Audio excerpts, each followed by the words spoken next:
Okay, so this is a video just looking at the times tables. You'll have been told many times probably that you need to learn your times tables going up to 10 times 10 equals 100. And it's true. You need to have these very, very much at your fingertips. You need to know if somebody says 5 times 6, you need to know immediately that's 30. Or 7 times 8, you need to know that's 56. So you may have problems with some numbers, with some multiples. We're going to go through the whole table here quite quickly just to show you how you don't need to learn all of those numbers in rows. What you actually need to do is understand how those numbers and how multiplication works. Alright, let's just start with, well, let's just put times 1, times 2, times 3, times 4, times 5, times 6, times 7, times 8, times 9, times 10. So we've put our multipliers at the top, although with multiplication we can also think of these as multiplicands. But we'll work through the ideas of multiplication as we go through the numbers. So we're going to start here. We've got 1. Let's put that here. So here's 1 times 1. And so 1 times 1 is simply, of course, just 1. 1 times 2, simply 2. And what's going on here, of course, is that we've got 1 as an identity. It doesn't change anything at all. So with multiplication and division, whenever we've got times 1, everything just stays the same. So we can just write this out. 3, 4, 5, 6, 7, 8, 9, 10. So everybody knows that. Pretty straightforward. But it gives us an idea about 1 as an identity number, special number for multiplication and division. Okay, 2. Now 2 is just doubling, and I think most people grow up at quite an early age anyway, they learn how to double. So we can easily fill these in. 2 times 1 is 2. 2 times 2 is 4. 2 times 3, 6. 2 times 4, 8. 2 times 5, 10. 2 times 6, 12. 2 times 7, well, 14. 2 times 8, 16. 2 times 9, 18. And 2 times 10, 20. So 2, 4, 6, 8, 10, 12, 14, 16, 18, 20. And this is really the basis of a lot of what we're going to do next. Because if we know how to double things, then we're going to be able to get 4, and then we're going to be able to get 8. So anything that's got 8 or 4 in it, we're going to have the same sort of principle going on. Let's just do our 3's then. Okay, so 3. 3 times 1 is 3. 3 times 2 is 6. 3 times 3, 9. And just when I get to 9, I'm going to stop, because what we've got here is 3 times 3 is a square number. And as we're going through our multiplication table, we want to pay special attention to the squares, because these you really do have to learn.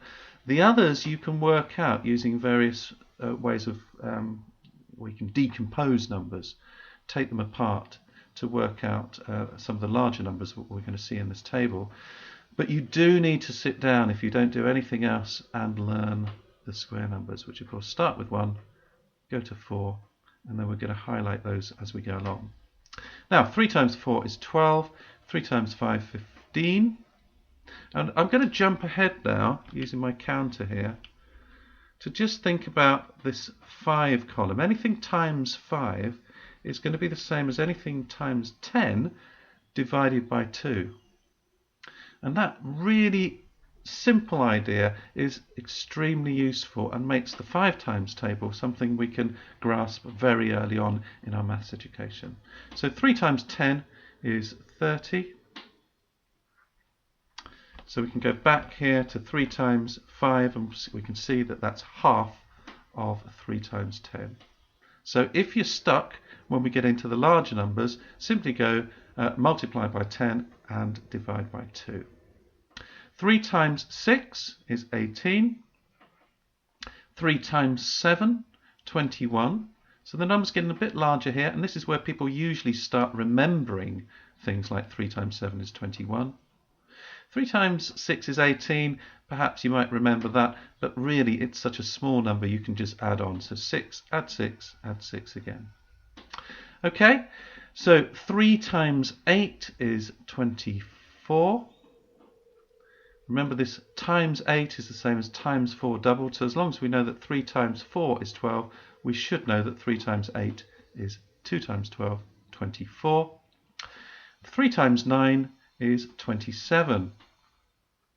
Now some people do memorize the 9 times table. You really don't need to, because there's a little trick that you can use called the digit sum. And it's perfectly okay to use this, even though it's a trick. It's a trick that I think most people know, that when you add the digits of any of the numbers in the 9 times table, then what you've got is also 9. So it's just a property of the 9s that we use to be able to calculate quite quickly. So 3 times 9 is going to be like 3 times 10, which is 30. So 3 times 9 is going to be a little less. It's going to be 20 something. And we know that 2 and 7 add up to 9. So it's going to be 27. Okay, we'll see as we go along how that works, but it's a very nice little idea that helps us calculate the 9s without having to memorize them. So 4 times 1 is 4. 4 times 2, same as 2 times 4, is 8. 3 times 4 is 12. And 4 times 4 gives us our square number of 16. You must learn your square numbers. 4 times 5, 20, which is half of 4 times 10, which is 40. 4 times 6, well, 2 times 6 is 12, so 4 times 6 must be 24. 4 times 7 then is the same as 2 times 7, 14, double that, 28. 4 times 8, same as 2 times 8, which is 16, double that, 32.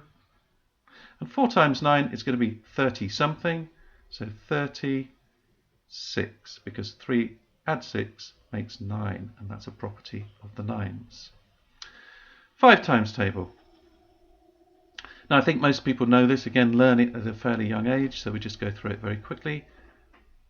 5 times 1, 5. 5 times 2, 10. 5 times 3, 15. 5 times 4, 20. 5 times 5, 25 is our square number. 5 times 6, well, 5 times 6, 10 times 6 is 60, so 5 times 6 is 30. So we're using that halving trick there, just in case we weren't sure of this. 5 times 7, again, use the halving trick. 5 times 7, 10 times 7 is 70, so 5 times 7 must be half 70, which is 35. Okay? 5 times 8, 10 times 8 is 40, so half of 40, 10 times 8 is 80, obviously, and half of 80 is 40. 5 times 9, I'm not going to use this halving trick. This time I'm going to remember my 9s are rather unusual. So 5 times 9, or 5 times 10 is 50, so it's going to be 40 something, and 45, because 4 add 5 is 9, and 50.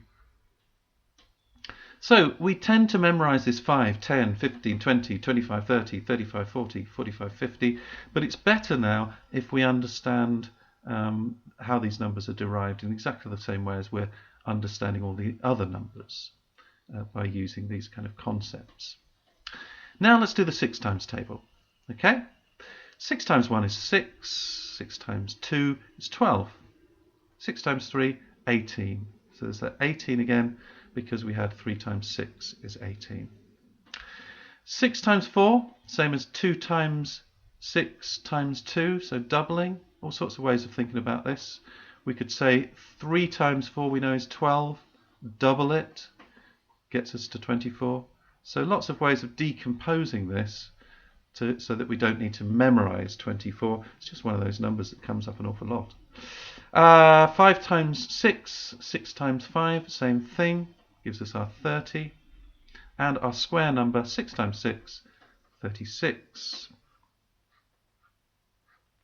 Okay, 6 times 7. Well, 3 times 7, I think I said, is a really useful one to remember. Now you could work it out, but you ought to know very quickly that 3 times 7 is 21. And it's useful because these are such low figures, so it multiplies up nicely. So that if 3 times 7 is 21, 6 times 7 is 42. Just double that up. So, similar thing going on here. 6 times 8, well, we know that 3 times 8 is 24, so we could double that up. Or we could say 2 times 8 is 16, treble it. Or we could decompose this and say 2 times 6 is 12, double it to get 24, double that to get 48. So no need to memorize this particular number because there's lots of ways of arriving at it very quickly. 6 times 9 must be 50 something. If it adds to 9, then it's 54. And 6 times 10 is 60. Okay, our 7 times table. Is there anything we particularly need to memorize in this one? 7 times 1 is 7. 7 times 2 is 14. 3 times 7, we've already said, is 21. It's one of those special numbers that's just really useful to have very firmly in your mind all the time. 5 times 7, we've said, is the same as 10 times 7, 70 divided by 2, so our 35 then. 7 times, sorry, I've missed one here, haven't I? So that should have been in that column, 35. So we've got 4 times 7. There we go, let's just erase that. 4 times 7, 7 times 4 is the same as 4 times 7, which is 2 times 7 doubled, gives us 28. Okay. So we're nearly at our square number, but first of all we've got 3 times 7, well, 6 times 7, which is 3 times 7 doubled. 3 times 7 we know is 21, so 6 times 7 is 42. So again, no real need to memorize that one because it can be so easily decomposed. And now we're up to our squares. So we got 7 times 7, 49.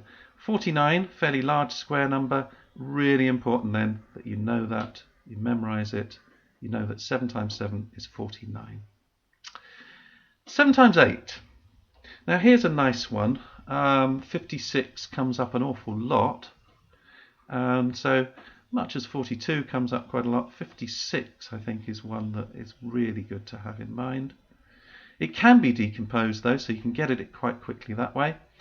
8 times 7 is the same as 4 times 7, or even 2 times 7 doubled and doubled again. So 2 times 7, 14, double it, 28, double it, 56. So 56 though, one of these numbers that decomposes nicely, that we see quite a lot, quite a large number, so make sure you have that very strongly in your mind. 7 times 9, well, it's 60 something, and it's going to be 63 because 6 add 3 is 9. 7 times 10, 70. So that's the 7 times table sorted out, and again, not an awful lot to remember. The 21 here was something we already had quite firmly here. 56 though, we said, is a number that you might want to keep your eye out for and have strongly in your mind. So now we've got the 8 times table. We're going to go through this quite quickly because again it can be easily decomposed, and most of the numbers here are going to have been things that we've dealt with before. So we've got 8 times 1 is 8, 8 times 2 is 16, 8 times 3 is 3 times 8, 24. 4 times 8 is 2 times 8, that's 16, double it, 32. 5 times 8, same as 10 times 8, 80, halve it, gives us our 40. 6 times 8, well, we can decompose that in lots of different ways, but let's say 3 times 8, we know by now that that's 24. So 3 times 8, double it, gives us 48. Now we're at 7 times 8, 8 times 7, 56, so this is our 56 here, appearing again. Okay, now we've got our square number. 8 times 8, 64. And as I keep saying, very important for lots of future problems that we're going to be dealing with, that you know all of your square numbers, so that 64, if you see 64 in a problem, you know that's the square of 8. Okay, 8 times 9 is 70 something, 72, and 8 times 10 is 80. Alright, now we've got our 9 times table, and things get a lot easier, because as we said with our 9 times table, we simply use the digit sum idea. So we're nearly finished here, because 1 times 9 is 9, 2 times 9 is 18, 3 times 9 has got to be 27 something, so 27, 4 times 9 has got to be 30 something, so 36, 5 times 9, we could do that 90 in half, if we like, 45, but 4 and 5 makes 9 as usual. 6 times 9 is going to be 50 something, so 54. 7 times 9 is 63. 8 times 9, 72. And 9 times 9, here's our square. So 9 times 9, 81. Again, so important that you know your square numbers. And then we have 90. And the final line, of course, is our 10 times, which is our friendly number that we so often use, we so often need. If we can get to a times 10, then we're laughing, because a lot of calculations become a lot easier. So 10 times 1, 10, 10 times 2, 20, 30, 40, 50, 60, 70, 80, 90, 100. So what we're saying here really is that we can write up those timetable and say to children, learn all those numbers, you must learn all those numbers. But in fact, it's much more important if, rather than doing this, we understand what these numbers are doing, and we can decompose them to make our calculations easier. And instead of using all of that memory and trying to keep all of those figures in our head, which is very, very hard to do, the only ones we really need to memorize are the square numbers going down here. And we ought to have very clearly in our minds that the square of 1 is 1, square of 2 is 4, square of 3 is 9, square of 4 is 16, square of 5, 25, square of 6, 36, square of 7, 49, square of 8, 64, square of 9, 81, and the square of 10, of course, is 100. We need those because when we see these numbers coming up in problems, we need to say, well, 64, that's 8 squared. 36, 6 squared. 81, 9 squared. So make sure you use something like a counting stick, which is I've got up here, to practice those times tables. You can also practice times tables using higher numbers or even decimal numbers or fractions, so that you become more and more fluent in multiplication. Okay.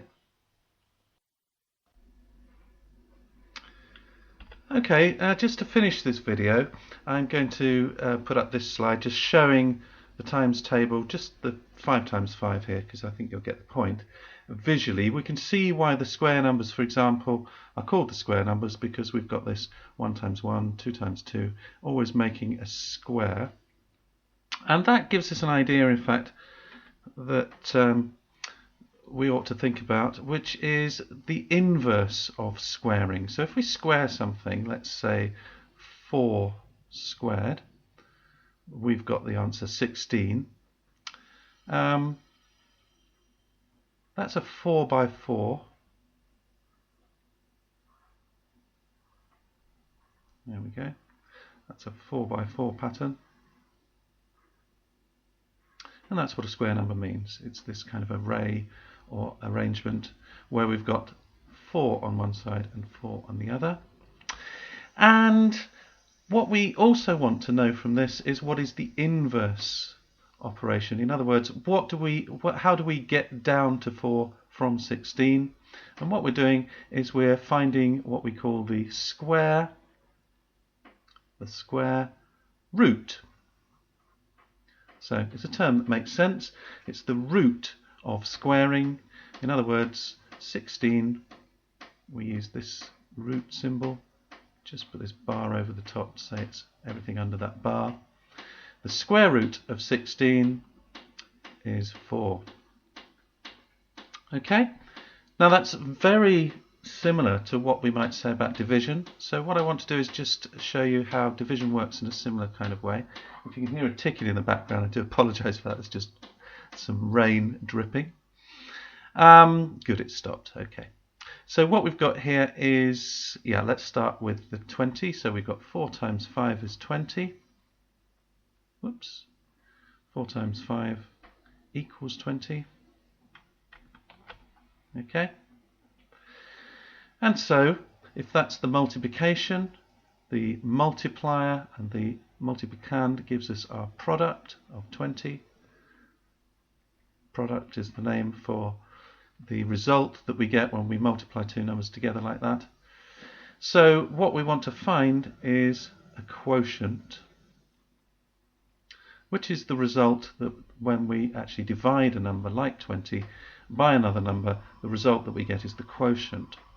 So we start with 20, we divide by, let's say, 5, and 4 is our answer, our quotient.